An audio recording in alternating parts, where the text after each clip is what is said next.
JourneyTalks podcast, your favorite podcast to reconnect with gratitude and inspiration, hosted by Jorge Gonzalez. Hello and welcome to JourneyTalks podcast, your favorite podcast to reconnect with gratitude and inspiration. My name is Jorge Gonzalez and I am your host. I am convinced that behind every gratitude, there's a powerful story waiting to be told. And through this podcast, I want to create a space where we can share these stories and inspire one another. As humans, we share one thing in common, and it's this experience of being alive. And we're all together in this journey we call life. And there are some people or situations that leave a footprint in us. Some people stay for a short period of time and others linger for a little bit longer. Who are the people or the situations that have opened doors of transformation in your mind, in our hearts, okay? And have helped us to become and be the person we are today. Through this podcast, I will be interviewing people with stories of gratitude.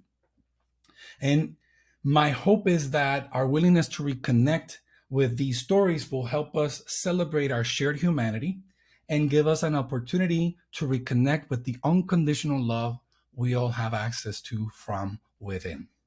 Our guests today, two of them, are two of my favorite people in the world. All right. They both, and I have to read this because I have to read it. Okay. So they both have a zest for life that is contagious, beautiful, and life-giving.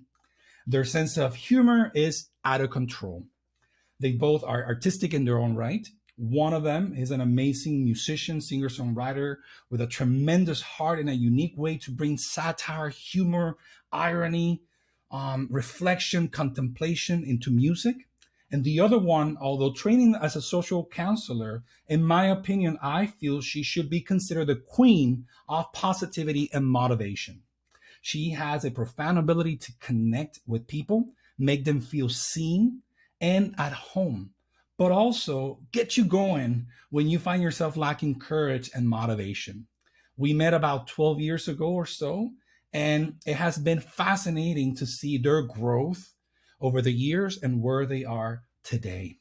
Mi gente, allow me to introduce you to Ben Thornewill and Kelly Puckett. Welcome to JourneyTalks podcast. How are you guys? Oh, I'll applaud that. What an introduction. What an intro. Too much. Well, I'm not lying. Everything that I'm saying is absolutely true. Ben and Kelly, welcome to JourneyTalks podcast. I'm so thrilled that you guys are with us. What's happening? Random fact, people, if you're listening. Kelly and I worked together a long, long time ago. And the truth is, I still consider that we were the best thing ever. We were Team A. It was incredible. I then met Ben one day at the office when this, friends of Kelly stopped by the office, and all of a sudden there's this, young guy, super cool, great personality. And the truth is that the chemistry was palpable. It was. And the years went by, and eventually they decided to get married. And what's interesting about them is that their wedding was one of those many weddings that got affected by the pandemic. You guys remember that? Oh yeah. I think it was date number 3 that we actually did it. Was that right? Yeah. Yes, our third wedding date ended up being our actual wedding day. Yeah. It's crazy. And you know what? It happened at the right time. What a beautiful day that was. Thank you. So glad you were there. The venue, the people, the energy, the ceremony, you guys were beaming with light and with joy. It was this magical moment because it was, this is 2 Septembers ago, and it was the first time really after the pandemic, after the chaos, where people felt comfortable being together. And therefore, it was one of the first times they were together. And so for us, we got to, have this amazing celebration of our love and our community. But also, we felt so lucky to provide a space for all these people that we loved to be able to get together and celebrate in their own way and dance and play and sing and be together. And it was just a joy. Mm-hmm. It was beautiful. I mean, it was outdoors. The weather was magical. The sun, I mean, it was so amazing. And the truth is the energy. I want to say there was a collective energy that was just beautiful. It was in gratitude. It was love and joy and happiness for you too. It was so, so, so neat. One of my favorite weddings ever, seriously, because of that. You know what I mean? Yeah. Okay, go ahead. Yeah. That was our goal. It was all about, for us, if we're going to do a big wedding, it wasn't to like have a show. It was to like have all of our people around us and kind of collect that energy, because we have such incredible communities and community between us. So being able to kind of like feel that in one place, especially after a year and a half of pandemic, was unreal. It was incredible. It was really good. It was really good. All right. So I just said it. This podcast is about sharing stories of gratitude. And I will be so honored if you guys give me an opportunity to open your hearts and share your stories of gratitude, even though we already started a little bit. But I would love if you guys will give me that opportunity. So let's get to it. Sounds good? Sounds great. Great. All right. So these questions are for both of you, and you feel free to answer them. If you guys want to answer them together or individually, it doesn't matter. So we're just going to go through the questions. Right on. So the first question that I have for you too is, what is gratitude and for you, and what is your relationship with it? What is gratitude for you, and what is your relationship with it? You got to start this one, Cal. Okay. So I would say first and foremost, when I hear that question, my first thought is gratitude is a practice. In the same way that you hear people talk about yoga as a practice, meditation as a practice, all of these different things, I think gratitude is something that you have to be intentional with and active in every single day or consistently. It's that intentional component that allows you to get there, to exist in gratitude. For me, it's a state of being that requires a constant practice, and that allows you to kind of shift your energy into this more positive place. Focus on what you have. Focus on what's working. Focus on what you're working towards in a way that allows you to have the perspective of what's existing right now. And I love that, like, as a day-to-day staple in like how you're living your life. That's great. That's a really good answer. Yeah. What about you, Ben? Anything to add? I think it's Kelly definitely is, you both have this spark, right? Where you bring out the awareness of people to talk about their emotions. Like, you both have this special thing. And I think it's also why you all connected in the first place. And for me, it's, I have learned about how to practice gratitude and practice these things. But for me, ultimately, it's about taking stock.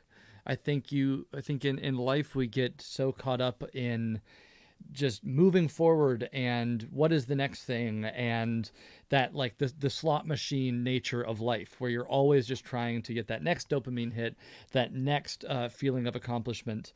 And I think that's both great, because that's what keeps us moving and motivated as humans. It's what makes us keep striving and pushing and expanding our boundaries. But gratitude for me is taking those moments of and slowing it down and making sure that you are aware of what you have accomplished and giving yourself the space to appreciate it. Whether that's accomplished like a relationship or space, or it can be anything. It doesn't have to be a personal achievement, but gratitude for the relationships, for health, for where we get to live, for the time we get to live in, whatever it happens to be. Mm-hmm.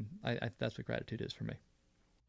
Yeah, thank you for sharing. It's so interesting to see how easy it is for us to take it for granted. We think it's small, but the truth is, but when we spend some time being present and with the emotion, the feeling of gratitude, there's something really special. For me, it's a mindset. For me, it's, gratitude allows me to look at life,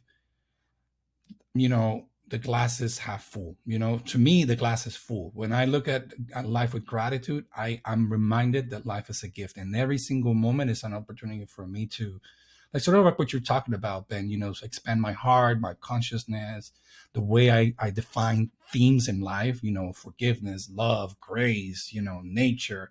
Anytime that I'm in a mindset of gratitude, I get to appreciate it or see it in a particular way. So thank you. That's really good. All right. What are you most grateful for? What I'm most grateful for. It oscillates. It changes depending on where I am and how easily I'm able to access that moment of quiet and actual thought. I am grateful for my wife and for Kelly and for the weird journey that got us to where we are. Since we started with the wedding, we have known each other since high school. We were friends. We became friends when she was a freshman and I was a senior, and I gave her a ride home from school. And my very first memory of Kelly is she got into my total POS Volvo station wagon, which was, it was a 1982, which was, we're old, but we're not that old, and it was raining. Whenever it rained, the car leaked, and it often leaked on the passenger seat. So Kelly is this freshman we had never met. She gets in the car and it just starts pouring water on her head. And my first memory of us is us laughing. And I am so grateful for that memory and what that has meant throughout our entire friendship, which still is much longer than our romantic relationship. Mm-hmm. And just like, I can always check in on moments like that to get perspective and gratitude for us and on us and our relationship. And then beyond that, I'm grateful for my career, that I get to make music, that I get to, again, I always have to do the caveat when I'm thinking about stuff like this, because it's not without its struggles. It's not without its, the envy of other people's success or other lifestyles or whatever. But ultimately, I've been very fortunate to be able to carve out the life that I intended to carve out. And that's something I can always take stock in and feel enormous gratitude for. Mm-hmm. Thank you. Thank you. Kelly. I second Ben that it changes every day, or rather, maybe it doesn't change, but the thing that you're most focused on, the thing that kind of is under the most light, changes day to day. But I would say consistently, I try to kind of take daily stock and almost like a gratitude prayer, and the things that I kind of come back to day after day. Again, going back to that, like things I want to be intentional with my gratitude towards are, my relationships, including, my partnership with Ben, and my health and my senses, little things like that are actually huge things that we don't think about day to day. Just the fact that I can, go for a run or go for a walk or smell coffee in the morning or, hear piano kind of wafting down the stairs as I come up to our home and things like that. And the same for my family, my family's health, my family's, ability to be together and exist and kind of have all of those things too. And those are the things that I kind of come back to every single day. And, and then sometimes it's bigger. It's clean water. It's a roof over my head, depending on like the things that are happening in the world. And, you take in a lot of darkness with the news day to day. And I think that makes you go like, oh, I'm so grateful for this particular thing today. And that's kind of something that drives my focus day to day, I would say, in terms of like what that focus is as it shifts. Yeah, thank you. Thank you for sharing. It's interesting. I love asking this question because it's interesting to see similarities, like common threads. People do pay attention to the importance. People are grateful for their relationships in their lives. People are grateful for having certain things, the certainty and the security of a home, a roof over your head, food, all these things. And the truth is that it's easy to overlook them. And we mentioned it earlier, it's easy to take it for granted.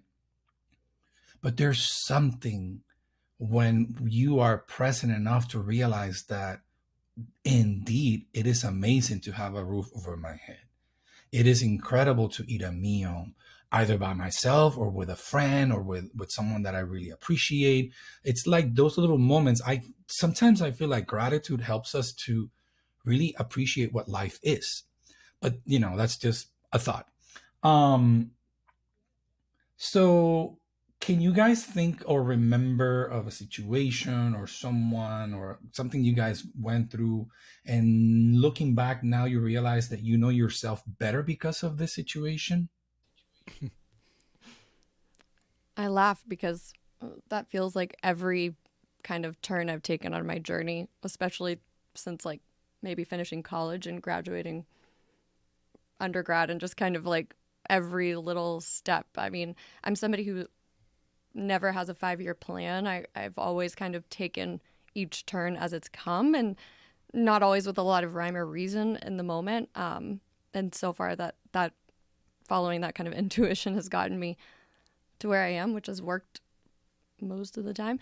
And, every single place, really every single spot has kind of given me that self-awareness, even experiences that I didn't want. When I was fresh out of college, I took a gap year. I was working, but I didn't like start any real jobs. And then after traveling and everything, coming home and knowing I needed to work and save money. And that's when I started working with you, Jorge. And, even that, that was a rough time in terms of I just think it's hard those couple of years after college. You don't know where you want to go and where you are and where you're going. At least that's how it was for me. And, that was not a job that fulfilled me emotionally by any means, but I didn't know what that kind of job would be. But it's a great, I can look back on that and now be like, that's right where I was meant to be, with you. Look where it gets us. Here we are 12 years later, being able to have this conversation, right? It gave us a friendship of a lifetime, which was worth it. And among other things. But I'd say the biggest one for me in recent years is I've been working odd jobs around the city and touring with Ben's band when I could, and figuring out what the next step was, and starting to think about clinical work a little bit. And then I took a trip to Guatemala with my home church in Louisville, and I hadn't done a trip like that since I was in high school, and it reconnected me to a part of myself that I kind of lost touch with. Just doing that type of work, doing service work, getting my hands dirty, laying concrete and painting and building and doing that kind of that hands-on work. I just felt like myself again. And I think that kind of triggered this desire for me to start moving in towards a career that is a little bit more of a give back mentality than the things I had been doing. And that really got me there. And then kind of a series of events after that led me to applying to graduate school for social work, which was the perfect combination of studies for me. And it got me to where I am. So I'd say that kind of few years of leading up to graduate school were really rough in some ways, but also really, really meaningful, and gave me a sense of who I'm supposed to be in this more long-term vocational way, which was something that I was desperately searching for through my 20s. Feeling all my friends have this thing that they're meant to be doing, and this spark and this vocation, and I don't have that, right? I'm not an artist. I'm not this. I'm not a doctor. I'm not, and just feeling kind of resentful about that. And then all of a sudden it was refocusing and realizing I do have gifts, and there's a way to utilize those into doing work that I'm passionate about. And that kind of reframe in my life got me to a career that I love and gives me meaning day to day, which is something I'm so grateful for. Sorry, that was long-winded. No. What a great answer. And I'm so glad that you were so honest, because I'm sure there's part of our audience out there might be struggling with it. Listen, I remember when I was in my early 20s, the huge expectations all over me to have life figured out. And the older I get, I realize I was just a baby when I was in my 20s, you know? And if you're in your 20s and you feel like an adult, you are an adult, but there's a lot of stuff that you're going to figure out, that we figure out as we go. And sometimes and not sometimes, I'm convinced that you have to go through what you have to go through in order to understand things that are just meant for you to understand.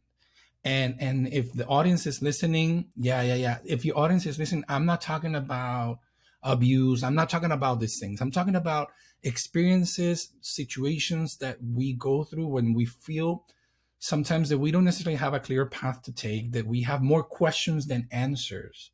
That is part of the journey itself. Go ahead. I was just saying, we had so many conversations when we started dating because there was this very harsh contrast between me, who, you know, I went to school, college. I started playing piano when I was 6, went to college to study music, started a band, which is what I wanted to do, started touring, and have been on that path ever since.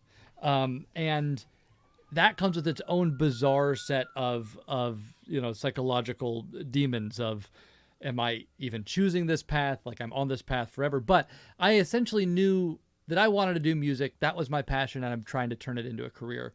And I think a lot of people feel this pressure to know what they're supposed to do and know what they want to do, and to, you know, always like what they're doing, or there is no answer, and it's always changing. And for Kelly, who went through all these different careers and paths to try to find what it was that she was good at, from the outside, I've always known she should be a social worker, therapist. Like, that was such an obvious thing from the outside, but, you know, we all have to go through it.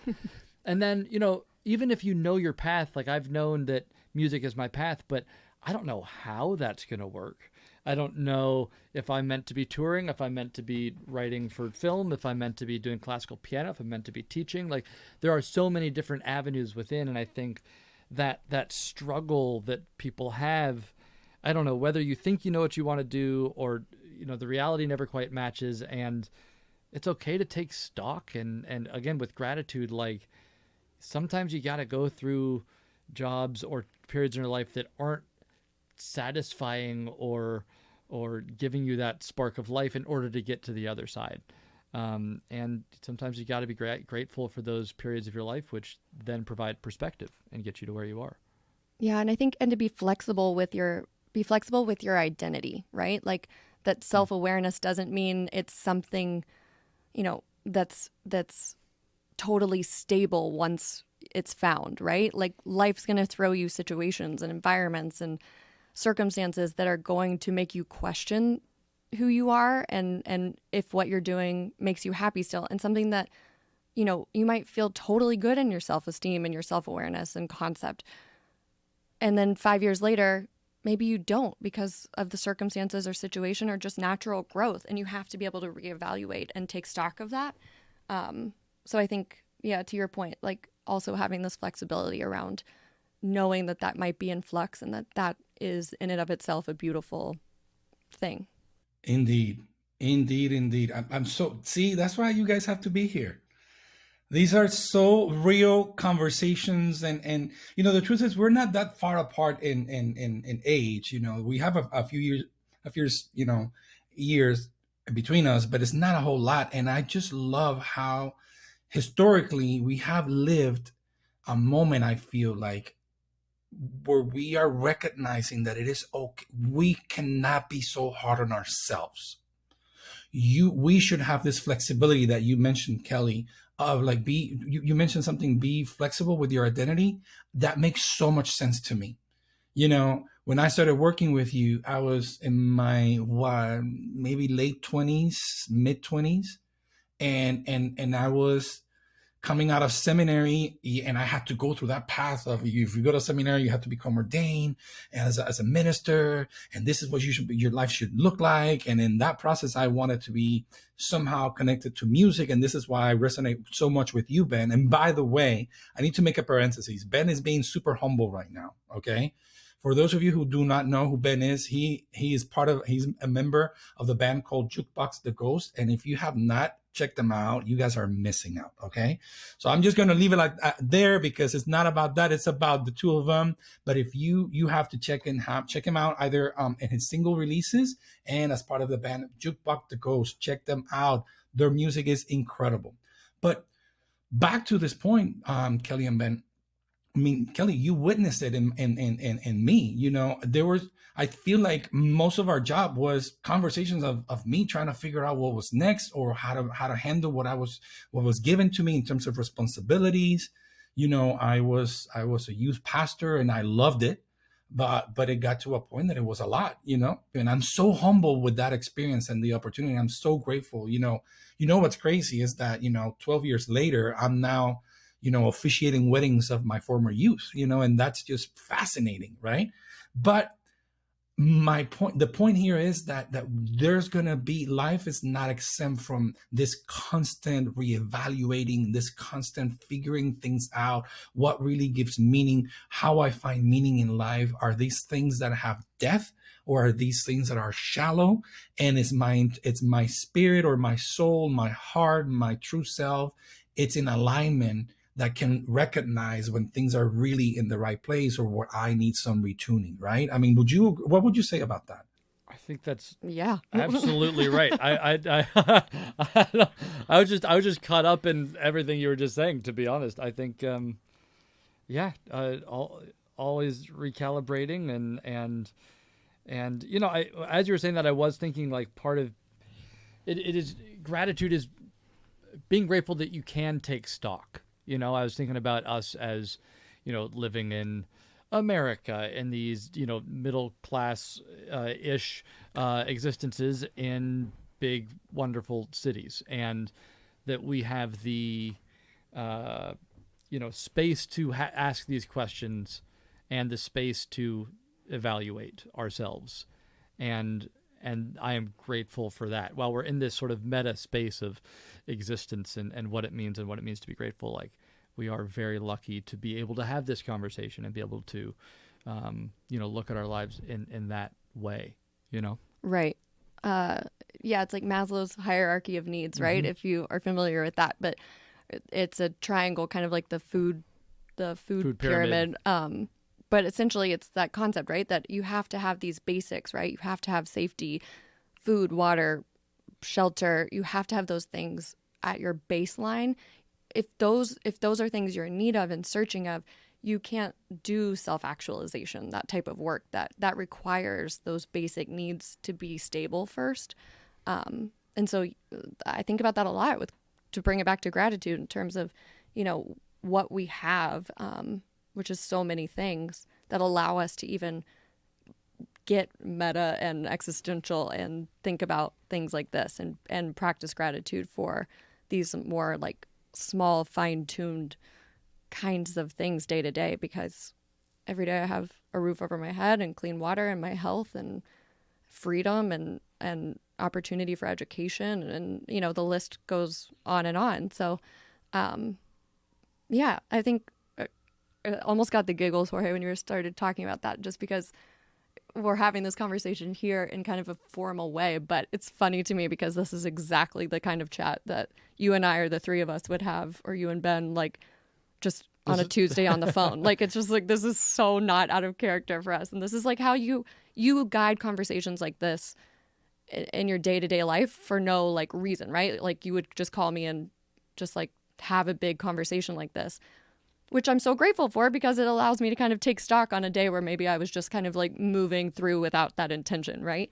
But it's just really cool that you're turning that. It's such a natural part of who you are day to day, and it's cool that you're turning it into something like this. Well, you know what? Thank you for saying that. And if the audience is listening, I mean, this is a process of I think we are verbalizing what we're talking about, which is this ability and giving ourselves permission to sort of like reinvent ourselves and give ourselves permission to grow in ways that we never expected, right? I love the image and the phrase you guys have mentioned time and time again, which is taking stock. It's like, Are you aware of how much you are receiving? Are you aware of how much you're able to give back because of what you receive? Are you connected with who you are enough to understand that ability to connect with yourself becomes an opportunity for empathy and compassion and understanding in other people? And that's just fascinating, because you talked about it. The pyramid of Maslow makes so much sense. I remember let's be honest, when you are driven by anxiety, you don't have an ability to see perhaps the larger and the bigger picture. And it makes so much sense. Your mind, your heart is distracted, and it's focused on things that are repeating a cycle of thought that keeps you in that mindset of survival. And the truth is that the world that we live in, it's bombarded with that. Like you say, Ben, we are privileged enough that we live in a country and cities that has some sort of organization and privilege and opportunities. But the truth is that amongst ourselves, in the cities that we live, some people don't have that opportunity, and they're going day by day, and that with the inability to take a breather, right? And so that's really hard. And I hope that if you're listening, if you find yourself in that situation, trust that you can take a moment. You can take a moment to breathe. You can take a moment to just to be in silence, and allow to spend some time for you to get to know how your mind works. What are the repetitive thoughts that run through your mind? And when you pay attention to it, you realize that you are playing a narrative, and you have to discover and understand what that narrative, what's behind that narrative, right? There's a story, there's some baggage that sometimes needs to be parsed out and weed out. But that process will allow us to sort of access the deeper part within us, that then it shows up in ways that becomes a gift for the world. So I don't know. That is, you kind of just tapped into, I work with clients primarily with the modality of cognitive behavioral therapy, and what you're describing is in many ways similar to that work, like getting to your core beliefs and what are these, like, we call them automatic thoughts that are constantly going through your mind, right? We all have thousands or millions of them a day, and most of the time we're unaware of them. And the hard part is that they predominantly, for everyone, lean into a negative light, right? And so being able, that's the coolest thing, I think, in therapy for anybody, is that you get to kind of like unwind those and figure them out, and start to like piece these pieces of the puzzle together for yourself. And it's such a cool experience, because to your point, anxiety is a great example of something that takes us out of the present.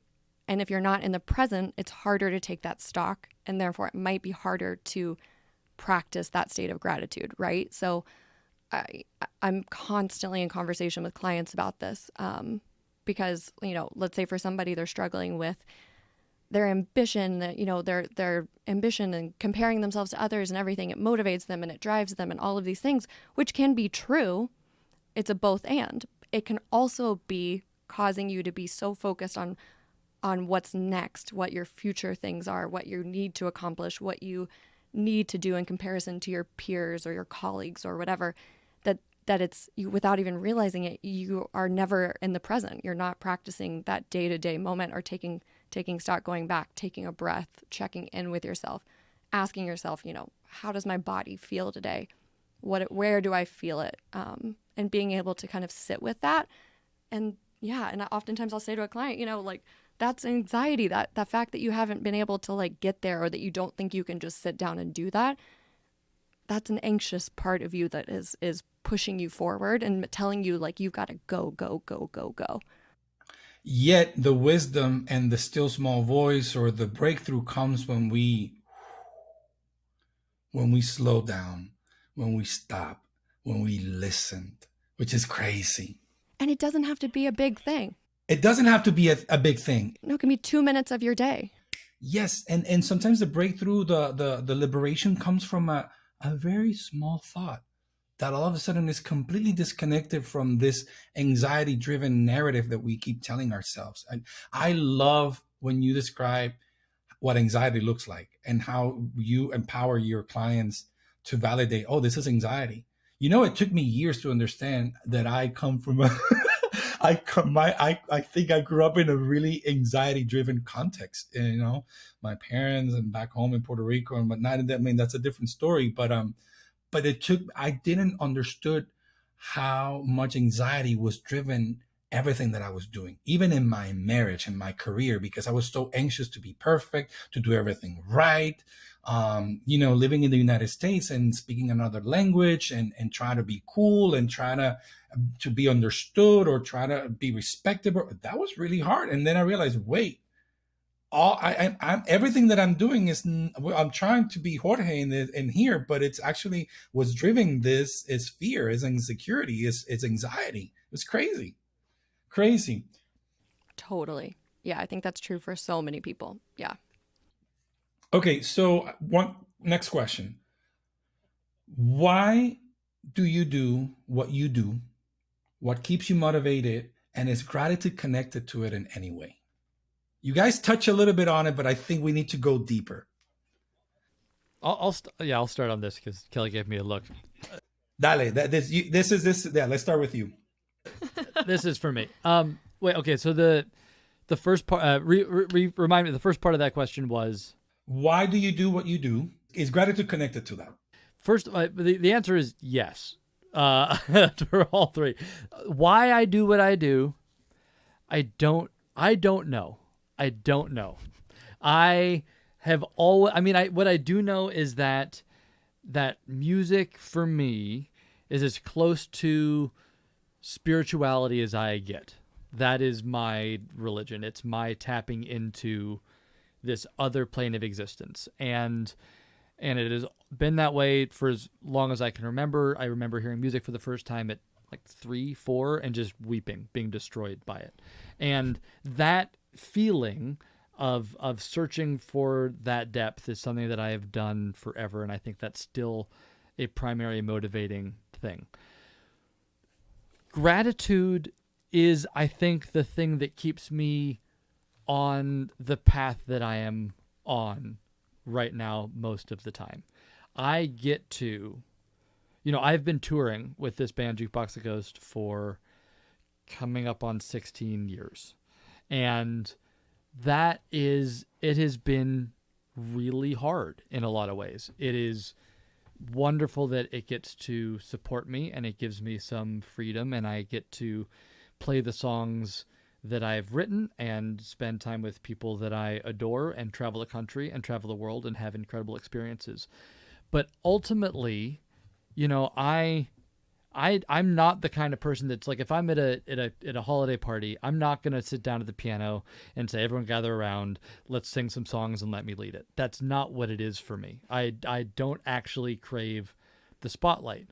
What I crave is bringing joy to people and looking in the audience and seeing, whether it's 100 people or 2,000 people smiling and dancing and jumping and singing along. That is what I crave. That is what I'm working for. That's my drug.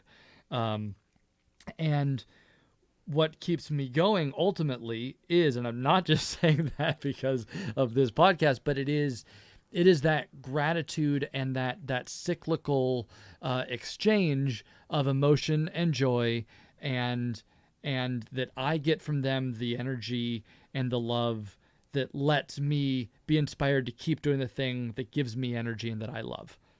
So I can create songs that people that impact people in one way or another. And because it's a little self-serving too, because that does it for me. When I write a song that feels big and emotional, I get that release of whatever I have been sitting with and working through. And then it reaches somebody else, and hopefully it either gives them the lift of joy and a way out, or a way to look at themselves and an experience. And I've received messages from people who listened to one of our songs while a parent was dying, or had an experience with a sibling that was lost, or this is the thing that the two best friends do forever, or a couple met at one of our shows. Those moments are the moments that continue to give me joy and inspiration, and I feel enormous gratitude that I get to do that and get to give that to people, and that I get to receive that in return. Thank you, Ben. Thank you, thank you, thank you. I'm so excited that you answer these questions first, just because from a very selfish perspective, I've always admire you precisely because of what you're able to do through music. As a musician myself, I know what it is like to pour yourself into a song. And more importantly, when all of a sudden this breakthrough of you're channeling something that is not, sometimes you're channeling and the song becomes a way to channel your emotions and whatnot, but you know that sometimes the song just comes. And all of a sudden it's a gift from the universe. It's a gift for people to connect, and you happen to be that instrument. And that's so humbling at the same time. You know what I mean? It's just powerful. And yes, there's an element that is self-serving or your ego and whatnot. But I think what you just described is very different from being motivated by an egotistic place in you that you need to be the center of attention. On the contrary, you are creating through your music, through your gift, a space where people experience the experience of being alive, where people experience the emotions and the joy of sitting with a friend or going in the car and cranking that song because it's hilarious and it's amazing, or the song that really allows you to process something really profound and complicated in yourself, and all of a sudden the melody, the harmony, everything combines with the words, and it's just here it is. And I don't understand it, and no one understands what makes music work, why some songs resonate and some songs don't. I'll write a song that I think is the greatest song ever, and nobody cares. And then I'll write a song that I think is fine, and it's everybody's favorite song. And at the end of the day, like, it doesn't really matter to me, because ultimately I get something out of writing it, and I'm grateful that because other people respond to it, I get to do what I love and continue to take risks and write songs and do things. And I don't know, it's pretty spectacular. And again, this is gratitude, right? It is very easy for me to get beat up about like how hard touring is, how, physically exhausting it is, how much uncertainty I have in terms of like longevity, or what am I going to do next year, or what if people stop coming to the shows. There's a lot of anxiety which can pop in and drive decisions, but ultimately I am grateful that there is a fan base, and that I'm grateful that my music seems to find people and they resonate with it, and that is really fortunate and really lucky that I get to do that. Thank you, Ben. Thank you. Kelly, your turn. What do you do? Why do you do what you do, and what keeps you motivated, and is gratitude connected to it in any way? Okay. Before, I just had a random funny memory that connected to what Ben was saying, that my first tour with them, it was like 3 months. Ben and I started dating on that tour. But I went just as like Ben's best friend and good friends with the other two guys, Tommy and Jesse. And what made me think of it is that I had been working in my first kind of big New York job, and it was sucking the life out of me day by day. It was just kind of a Devil Wears Prada-esque situation. And I was isolated in this office, and it was a big corporate setting and all of these things. And I was so miserable, to the point where Ben had come up to have lunch with me and said, why don't you come on the road with us and be our merch girl and sell our merch, and we'll pay you and you can whatever. And it was just like the out that I needed to quit my job. Anyway, so I did. So every day, and I love being nomadic and kind of moving around, and got to see the whole country. And so every day I was kind of like super excited, and I was like, I'll drive 6 hours. Like, I don't care. And like, I'll cart, like, I just had this kind of, I don't know what the... Well, you were green. You were like, oh my gosh, tour is magical and exciting, and I'm in another venue, right.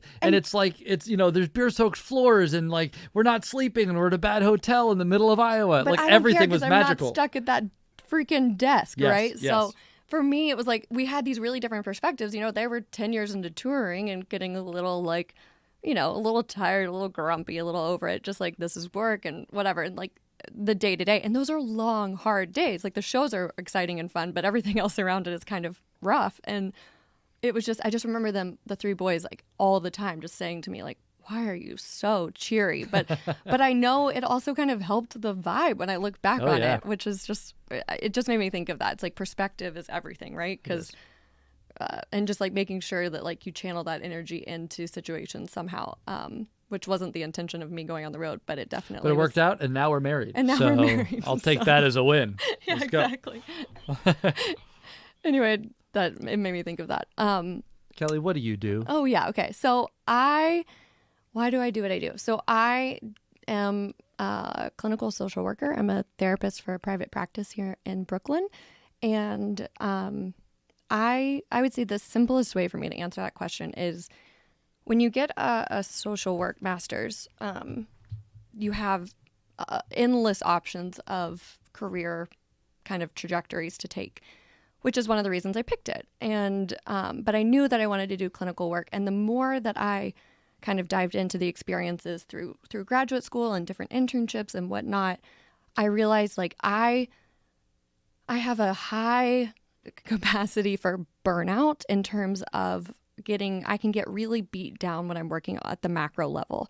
So even though I really believe in it, you know, and like organizations getting grants and working for these big, amazing, you know, kind of nonprofits and doing that type of work, I know that that's not what is best for me, and therefore I won't serve them as best as I possibly could, because even though I really believe in that and I wish I could do that type of work, I will burn out quickly because I get that is something that leans me into a more like cynical part of my brain, and it beats me down quicker. And so I learned pretty quickly that, you know, we call that kind of like meso or macro work in social work. And what I prefer is micro work. And I really believe that by working with individuals or couples, which is what I do, that each individual kind of taking that step, doing therapy, which is so hard. It's such hard work. It's self-work is, I think, some of the hardest work you'll do in your life. And by doing that and helping kind of guide people through this process, they are able to, you know, any of us are able to become their best self or lean into that gratitude or move away from the anxiety that allows them to work from a place of gratitude or joy. And in turn, I think, you know, be a more productive asset to society, because we get out of our little anxiety bubble that keeps all of us in at any given day, and we get to like step out of that and see that perspective and be more vibrant and more contribute more to our communities and our relationships and ourselves in the same way that like and just self-care, right? Like just by like helping people practice like self-care day to day, they're able to like care for their loved ones, be a better parent, be a better teacher, be a better, you know, partner, whatever it is. And I love getting to see that kind of like little milestones that I think in the grand scheme of things make truly your community and your world a much better place. Does that answer the question? That's such a good answer. Okay. Absolutely. It's a great answer. And my mind is spinning because a part of me is like, okay, this is good. This is good. What's the next follow-up question from what you're saying and whatnot? But so your response made me think of a couple of things. How your passion to create a space for people to do self-work. You said that self-work is one of the most important things that people can do. I agree with you 200%. And self-work can look in many different ways. It can be you're going to eat healthy. It can be you're going to choose and be more intentional with your intake of what you put in the TV, what you read. You know, self-help could look in many, many different ways. I happen to believe that when you do that work, not only you show up better for other people, but in a very utopic way, we are actually making this world a better place because we're recognizing that we're all in this together. But yet we live lives, right? Sometimes society tells us that. I mean, I actually think that we're transitioning out of that. We now live in a world that it's understanding the importance of what it is to take care of yourself in many different aspects of your life. You know, and I feel like we're normalizing taking a self, not self-help, not like a self, Dios mío, hold on. Like a day for yourself at work, you know? Sometimes it's okay. Yeah, like a mental health day. Mental health day, yeah? Or take the half of the day for yourself, or leave early if you need to. Certain things that sort of like empower you to get to that place of what I now consider as self-love. Okay. But I recognize that until, without going to therapy for almost 13 years, I would have not been able to access that space. Okay. Without the tools of studying theology and understanding the elements that have contributed for religion to be what it is today, to understand the difference between religion and spirituality, to recognize that at times it's necessary to put religion to the side and just cultivate who you are and get to know who you are, and then revisit your relationship with whatever you consider to be religion. All these different things were things that sort of like have helped me to sort of like find and discover the death of Jorge. And because I have recognized those areas of vulnerability, those areas of fragility in me, those insecurities in me, I can, believe it or not, recognize it in the other person. And so when people feel like all of a sudden they can leave their guards down, they can be vulnerable because there's no judgment in that space, which Kelly, I think you do that organically. I agree with you, Ben. That's a gift in her, and you have this, Kelly. You know, it's really powerful when we offer that space. And I think we do organically, we do that. That's what friendships are, you know. That's what perhaps good mentors offer to our lives, right? This space of sort of like wisdom, guidance, holding the tension without the judgment. These are really important spaces that we need to connect with. You know, working with youth and young adults for, almost, 12, 15 years before I now work with children, I have understood the importance of providing with emotional learning tools so young people can access and grow up understanding that you can access and connect with your own intuition, right? And also with youth and young adults, knowing that, just bearing witness, recognizing that sometimes life gives us an opportunity to honor certain situations in people in each other's lives, that there's something really special to it. And I love that you and I connect with that, and I think I recognize that for some people, this is not their cup of tea, and they're, they're more entrepreneurs, or they're more into business, into numbers, into other things. But I have discovered over time that chances are that when you connect with that human aspect, which is what I consider our shared humanity, this is what this podcast is all about, connecting with our shared humanity, something magical happens. We find healing. We find an opportunity to reframe our stories. We find an opportunity to release some of the things that we've been holding on to for so long that gave us a false sense of identity. And we go through life with that false sense of identity that don't allow us to really show our true colors. And all of a sudden, with people like you that create a space to say, okay, tell me what's going on. And for some people, this is true. Some people don't even know how to start and where to start. But if you're listening, start somewhere. Start somewhere. Journal. Talk to a friend. If you need to find a counselor, there's so many different resources. And Kelly, this is your chance to plug in whatever you're doing or any suggestions of people that can connect to, because it's true. Take your time. And would you agree with me? Take the time to find the right therapist. Sometimes people don't connect.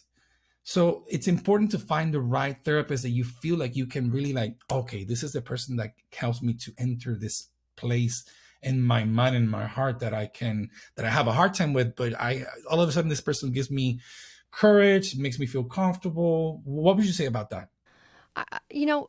It's an interesting and very unique relationship, the client therapist relationship. And with that said, even though it's boundaried and unique, it's extremely intimate, and you need to find somebody, just like you would with a friend or a partner or a colleague or whatever, that you feel that you can build that with naturally. And it's not a reflection of the therapist, right? I say that to people all the time. Like, if we do a consultation or whatever, I'll say, sleep on it. I understand you're probably, talking to a few different people. And please know that if we're not the right match, like, that is totally fine. That is not going to weigh on me in terms of my capacity, right? I know that I'm a great therapist for certain people, and for certain people, I'm either I don't meet the right needs, or we're just not the right fit. And I try to also tell people, like, if I think that that's true, I will also tell you that. Like, if I don't think that I'm going to serve you and support you as best I can for whatever reason, I'll tell you, because I want you to have a good experience. And I know so many people, I mean, clients tell me, but all friends and through my own experiences even, that, you sit down with somebody and the fit just isn't quite right. And sometimes you push through and then you get discouraged, or a lot of times people just associate like the experience with one person as that's their association with therapy as on a whole. And I would just advise everybody to kind of do the work to find, put in that extra effort, do consultations, ask to meet people for a few minutes, and go with your gut and go with the person that feels best for you in that moment, and know that that relationship isn't meant to be forever or permanent. It might be 12 sessions, it might be 5 years, right?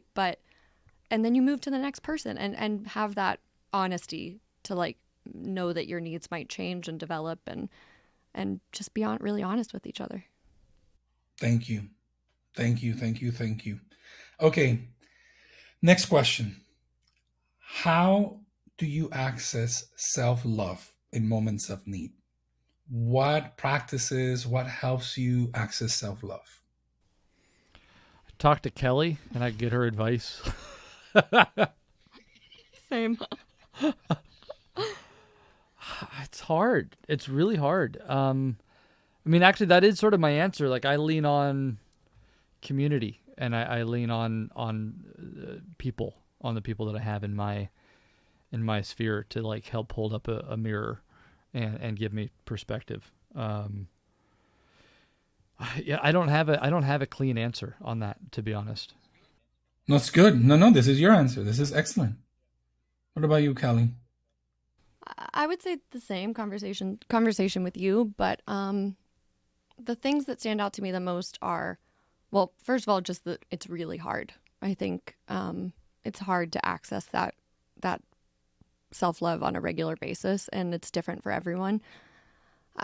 For me, I don't even know if this is totally intentional, but where I often find it is taking a moment, taking a pause, which usually requires me to do something physical first. So I have a real love-hate relationship with, like, yoga and exercise and all these different things, because physically I am very on the opposite end of the spectrum from an athlete or somebody who enjoys any physical activity.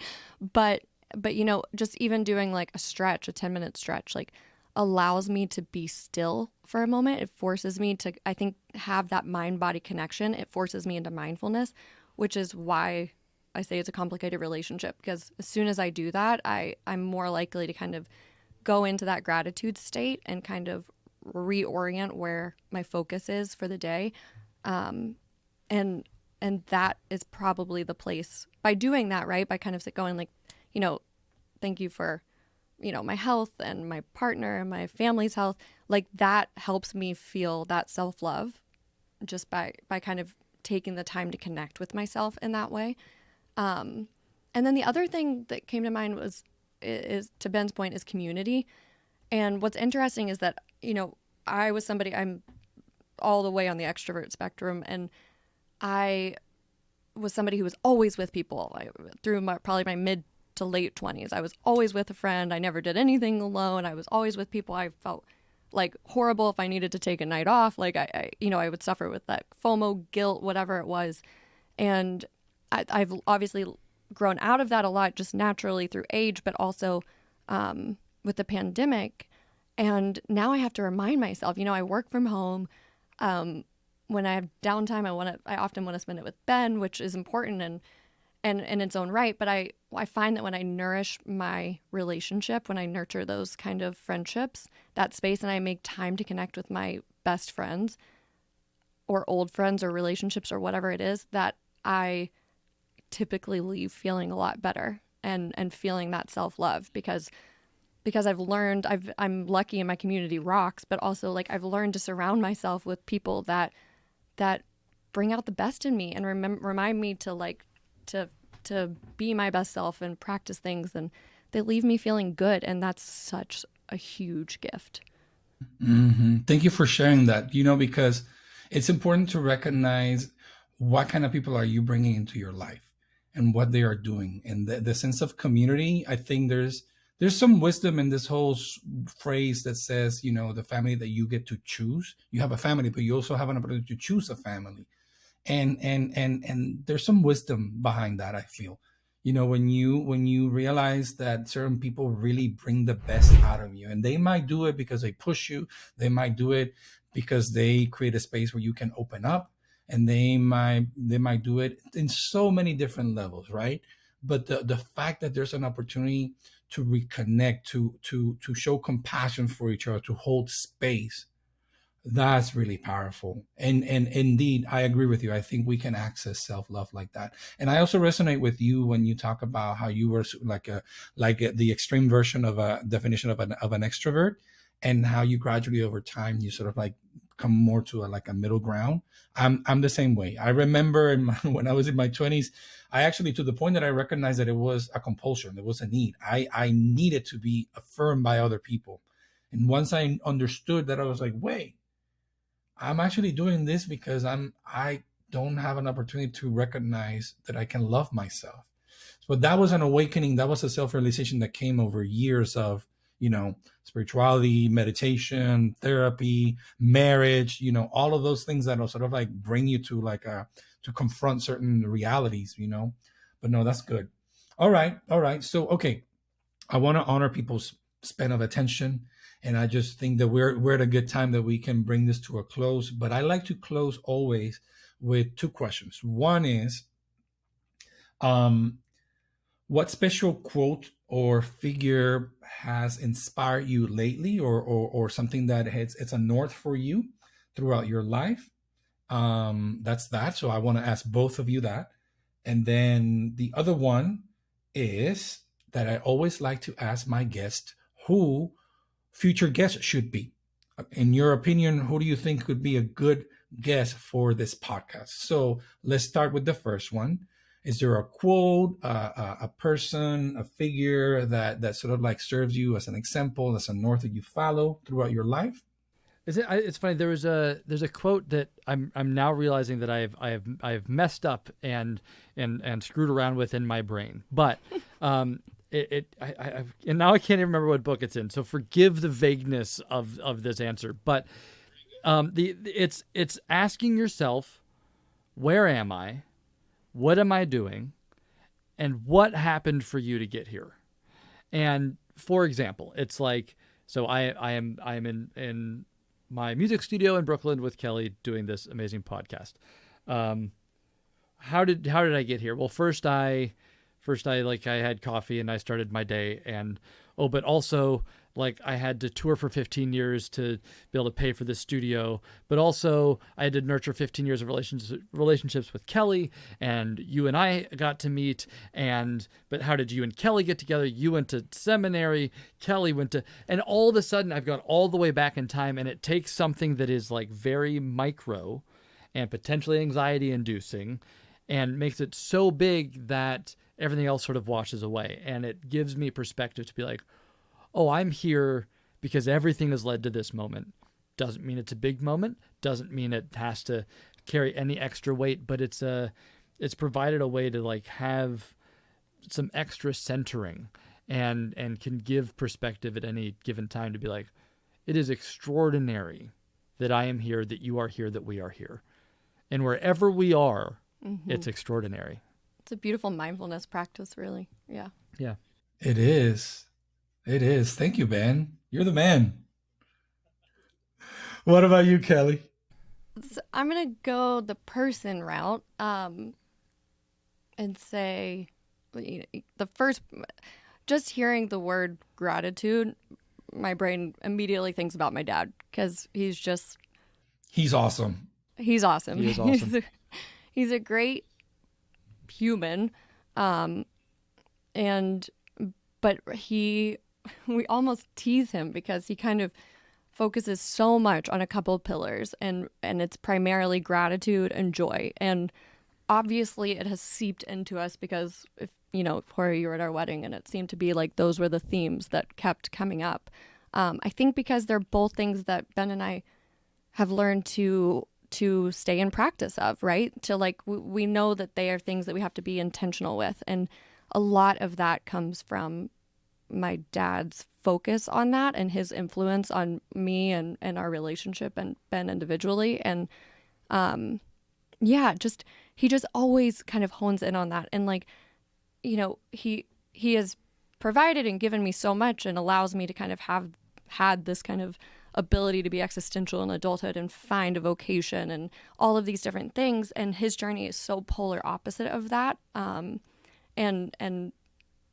such a different story than my own. And the fact that he can, live in this state of gratitude constantly and work from that place and, do his humanitarian work in this kind of chapter of his life, is such motivation. And, I hate to say it, but that's probably the biggest influence for us. And my parents, I mean, we both have great, amazing parents, and that's, so lucky, but they've really taught us to practice that in our relationship also. Yeah. Just that, like, saying thank you every day for the little things and how important that is in the partnership. So I think we really hone in on that data. Like, that's so intentional for Ben and I. And not to say that, we ace it every day. That's obviously impossible, but it's purposeful when we do it. And that feels really cool.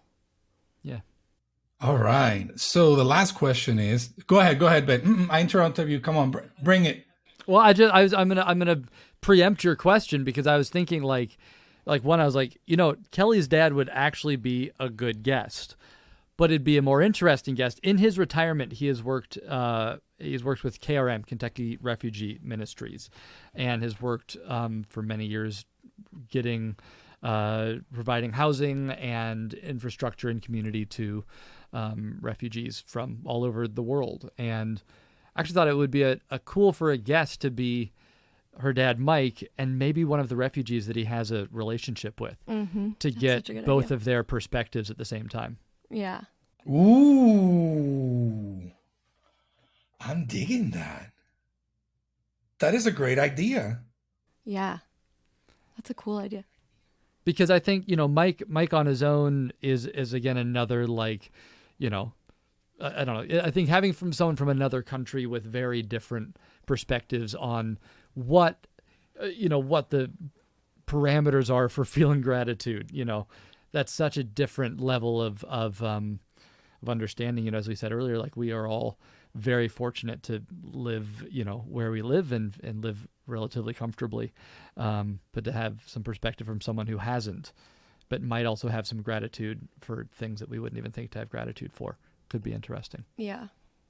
And sometimes the similarities in those really unique stories, right? It makes me think of, this is a weird side note, but the Dolly Parton had this big like car accident or something and ended up working with this doctor for a long time whose son ended up doing the Dolly Parton's America podcast. But their connection was that the doctor and Dolly was that, she was from extreme poverty in the mountains of Tennessee and kind of Appalachian, back in the day. And her experience with that. And this doctor was had a very similar experience, but in Lebanon, and they were similar ages. And so, polar opposite sides of the world in so many ways, but really similar experiences. And like they come together and it's like poverty's poverty in some ways, not across the board, but in some aspects. And it just makes me think of that, like, my dad's history versus like a refugee's. And he wouldn't make that comparison necessarily, but like I can see, where like compassion and empathy comes from and certain correlations there. And yeah, I think that's a cool idea. That is a great idea. Thank you, guys. Thank you. Well, Ben and Kelly, thank you for this amazing podcast and for the opportunity to have this conversation. To say that I love you is an understatement. I Love you, love you, love you, love you. And I'm grateful for our friendship. I'm grateful for who you are individually, for who you are as a couple, and for the beautiful light that you guys shine in every aspect of your lives. I appreciate your humanity. I appreciate the fact that you guys are real with me, and you guys have given me an opportunity to share this humanity with not only with me, but with our listeners. And that really means a lot. Listeners, this has been, go ahead, Ben. I have to say this, that Jorge, thank you for, if someone's listening to this podcast and only knows you here, then it's important to note that this is who you are always. It is. And that in itself is so special and such a gift that wherever you go, you are providing the space to have these conversations, but also wanting to ask the conversations, wanting to get at the core of who people are, and searching for the humanity across all boundaries, borders, races, relationships. Mm-hmm. It's a really unique and beautiful quality that you have. And so grateful for you. You're taking something kind of simple, but in theory, but that like is hard to have conversation around and connect on. And I think a lot of people shy away from this conversation, and you just do it with such ease. And the fact that you're turning it into a space for people to absorb and listen and reflect is such a reflection of you and the gifts that you have that you want to share with the world for the right reasons. So proud of you. Thank you for involving us. Well, thank you, my friend. Thank you. Listeners, this is another episode of Journey Talks podcast. And I hope that you guys hear time and time again the beauty of the meaning of this journey and the gift of this journey of life. So blessings to you guys. Have a great time. And I look forward to seeing you and connecting you in the next episode. Take care. Hey guys, thank you for watching. Make sure you like and subscribe to our channel. Share your feedback, hit that notification bell, and let's keep the conversation going.